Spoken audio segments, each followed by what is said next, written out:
Di masa-masa awal setelah kenaikan Yesus Kristus, sebuah gerakan baru lahir di jantung Yerusalem. Digerakkan oleh kuasa Roh Kudus pada hari Pentakosta, para pengikut jalan itu bertumbuh dengan kecepatan yang mengkhawatirkan para pemuka agama. Mereka berbicara tentang Mesias yang disalibkan dan bangkit, tentang pengampunan dosa, dan tentang sebuah kerajaan yang tidak berasal dari dunia ini. Bagi para penjaga tradisi Yahudi, ini bukan sekadar ajaran baru. Ini adalah racun, sebuah bid'ah berbahaya yang mengancam untuk merusak fondasi iman yang telah mereka jaga selama berabad-abad. Di tengah gejolak ini, muncullah seorang pemuda yang brilian, bersemangat, dan tanpa kompromi. Namanya Saulus dari Tarsus. Ia bukan sekadar preman bayaran, ia adalah seorang Farisi terpelajar, murid dari filsuf besar Gamaliel, seorang pemegang hukum Taurat yang taat, dan seorang pembela tradisi yang fanatik.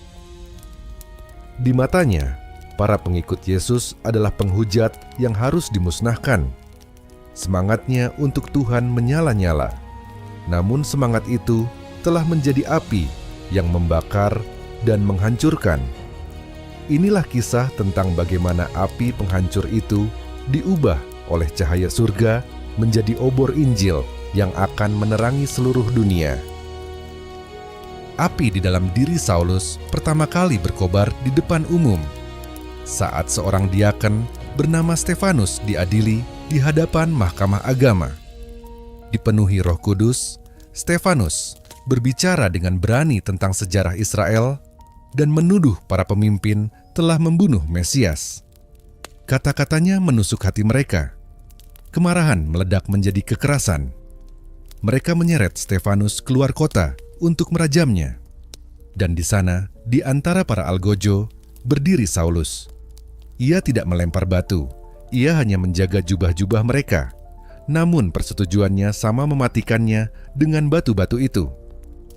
Saat Stefanus berlutut dan berdoa, "Tuhan, janganlah tanggungkan dosa ini kepada mereka." Saulus hanya melihat seorang penghujat mendapatkan ganjaran yang setimpal.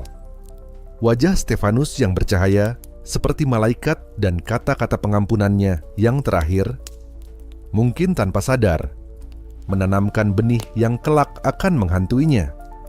Kematian Stefanus bukan menjadi akhir, melainkan awal dari teror yang dipimpin oleh Saulus. Ia menjadi ujung tombak penganiayaan. Alkitab menggambarkannya dengan kata yang mengerikan. Saulus berusaha membinasakan jemaat itu. Ia memasuki rumah demi rumah, menyeret laki-laki dan perempuan, dan menjebloskan mereka ke dalam penjara. Bayangkan ketakutan yang ia tebarkan.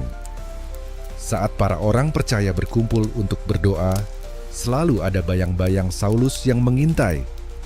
Namanya menjadi bisikan horor di komunitas yang masih bayi itu. Baginya, ini adalah pekerjaan suci. Setiap orang yang ia tangkap, setiap keluarga yang ia hancurkan adalah sebuah persembahan bagi kemurnian iman Yahudi. Namun, penganiayaannya di Yerusalem ternyata tidak cukup. Ia mendengar bahwa benih ajaran sesat ini telah menyebar jauh hingga ke kota Damsyik di Syria. Hatinya terbakar. Ia tidak akan membiarkan api ini menyebar lebih jauh.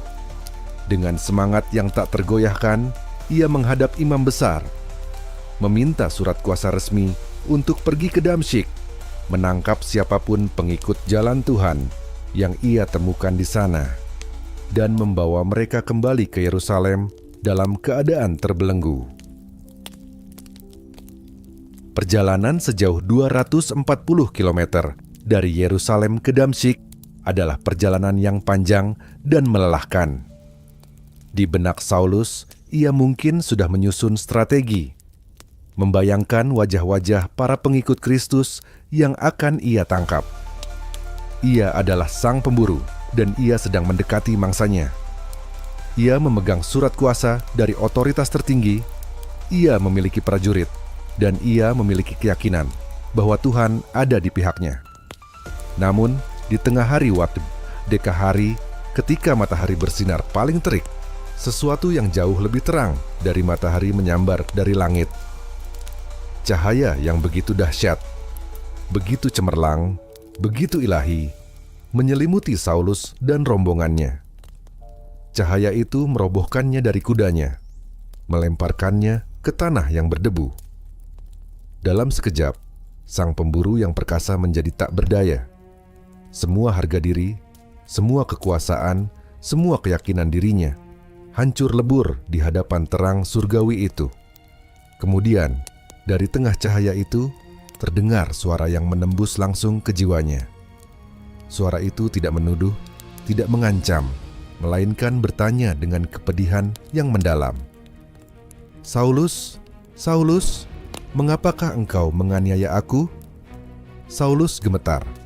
Seluruh tubuhnya dipenuhi ketakutan yang belum pernah ia rasakan. Siapakah ini? Ia telah mengabdikan hidupnya untuk Tuhan, Allah Abraham, Ishak, dan Yakub. Siapakah yang berani menuduhnya melakukan penganiayaan? Dengan suara lirih ia bertanya, "Siapakah engkau, Tuhan?" Dan jawaban yang datang menghancurkan seluruh dunia yang telah ia bangun. "Akulah Yesus yang kau aniaya itu." Pernyataan itu adalah sebuah wahyu yang mengubah segalanya. Yesus tidak berkata, "Mengapa engkau menganiaya gerejaku?" Atau, "Mengapa engkau menganiaya para pengikutku?" Ia berkata, "Mengapa engkau menganiaya aku?" Dalam satu kalimat itu, Saulus mengerti. Menyakiti umatnya berarti menyakiti dia. Tubuh Kristus di bumi bukanlah sekadar metafora. Itu adalah sebuah realitas spiritual. Setiap cambukan, setiap belenggu, setiap ancaman yang ia lontarkan kepada para orang percaya, ia lontarkan langsung kepada Mesias yang sekarang berbicara dari surga. Pemburu itu telah bertemu langsung dengan Sang Gembala Agung, dan ia menyadari bahwa selama ini ia telah menyerang domba-dombanya. Ketika Saulus bangkit, cahaya itu telah lenyap, tetapi begitu pula penglihatannya. Matanya terbuka, namun ia tidak bisa melihat apa-apa. Kegelapan total menyelimutinya. Sang penganiaya yang menakutkan, yang datang untuk menangkap dan membelenggu, kini harus dituntun oleh tangan-tangan anak buahnya, seperti seorang anak kecil, masuk ke kota yang tadinya hendak ia taklukkan. Selama 3 hari, Saulus tinggal di sebuah rumah di jalan lurus.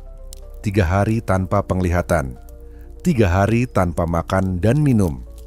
Ini bukan sekadar kebutaan fisik. Ini adalah sebuah perjalanan ke dalam kegelapan jiwanya sendiri. Di dalam keheningan dan kegelapan itu, ia pasti memutar ulang seluruh hidupnya. Wajah Stefanus, jeritan para wanita yang diseretnya, dan di atas segalanya, suara Yesus yang bergema tanpa henti. "Akulah Yesus yang kau aniaya itu." 3 hari itu adalah kuburnya. Saulus yang lama, sang Farisi yang sombong, sang penganiaya yang kejam, sedang mati. Sementara Saulus berada dalam kegelapan, Tuhan bekerja di sisi lain kota. Ia berbicara kepada seorang murid biasa yang setia bernama Ananias. Tuhan menyuruhnya pergi ke jalan lurus dan menumpangkan tangan ke atas Saulus dari Tarsus agar ia dapat melihat lagi. Ananias ketakutan dan reaksinya sangat manusiawi. "Tuhan," jawabnya, "telah kudengar dari banyak orang tentang orang ini, betapa banyaknya kejahatan yang dilakukannya terhadap orang-orang kudus-Mu di Yerusalem. Dan ia datang ke sini dengan kuasa penuh untuk menangkap semua orang yang memanggil nama-Mu." Ananias pada dasarnya berkata, "Tuhan, apakah engkau yakin? Ini Saulus, musuh nomor 1 kita." Jawaban Tuhan kepada Ananias adalah sebuah deklarasi tentang kuasa anugerahnya yang radikal. "Pergilah, sebab orang ini adalah alat pilihan bagiku untuk memberitakan namaku kepada bangsa-bangsa lain serta raja-raja dan orang-orang Israel. Aku sendiri akan menunjukkan kepadanya betapa banyak penderitaan yang harus ia tanggung oleh karena namaku." Dengan iman yang mengalahkan rasa takutnya, Ananias pergi. Ia masuk ke rumah itu dan menemukan Saulus. Bayangkan momen itu. Seorang anggota jemaat yang diburu, kini berdiri di hadapan sang pemburu yang tak berdaya. Namun, Ananias tidak datang dengan dendam. Ia datang dengan anugerah. Ia memanggilnya, "Saulus, saudaraku." Sebuah kata yang pastinya mengejutkan Saulus. Lalu ia menumpangkan tangannya. Seketika itu juga Alkitab mengatakan, gugurlah selaput-selaput dari matanya. Ia dapat melihat kembali. Kebutaan fisik dan spiritualnya telah disembuhkan. Ia bangkit, menerima Roh Kudus, dan dibaptis. Saulus yang lama telah mati dan dikuburkan. Sekarang, yang bangkit dari air baptisan adalah manusia yang baru. Transformasinya begitu total dan instan. Tanpa ragu, ia langsung pergi ke sinagoge-sinagoge, tempat-tempat di mana ia seharusnya menangkap orang percaya, dan mulai memberitakan tentang Yesus, bahwa dialah Anak Allah. Kekacauan pun terjadi. Semua orang yang mendengarnya tercengang dan berkata, "Bukankah dia ini yang di Yerusalem mau membinasakan barang siapa yang memanggil nama Yesus ini? Dan bukankah ia datang ke sini untuk menangkap mereka?" Sang pemburu kini berbicara dengan bahasa buruannya. Sang serigala kini telah menjadi domba, bahkan seorang gembala.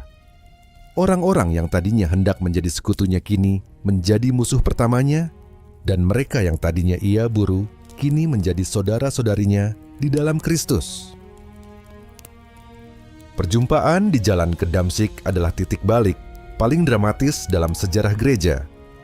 Peristiwa itu mengubah penganiaya terbesar menjadi rasul terbesar. Saulus, sang penghancur, menjadi Paulus, sang pembangun gereja. Ia akan menderita pukulan, karam kapal, kelaparan, dan pemenjaraan, persis seperti yang telah Tuhan katakan. Namun, ia akan menulis hampir separuh dari Perjanjian Baru dan membawa Injil kasih karunia ke seluruh kekaisaran Romawi. Kisah pertobatannya adalah bukti tertinggi bahwa tidak ada seorang pun yang berada di luar jangkauan kasih Tuhan. Ini adalah pernyataan ilahi bahwa anugerah Tuhan tidak didasarkan pada kebaikan kita, tetapi pada kuasanya untuk mengubah hati yang paling keras sekalipun.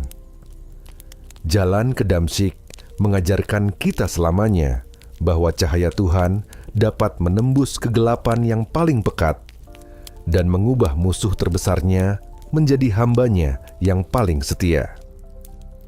Terima kasih sudah menonton. Tuhan Yesus memberkati.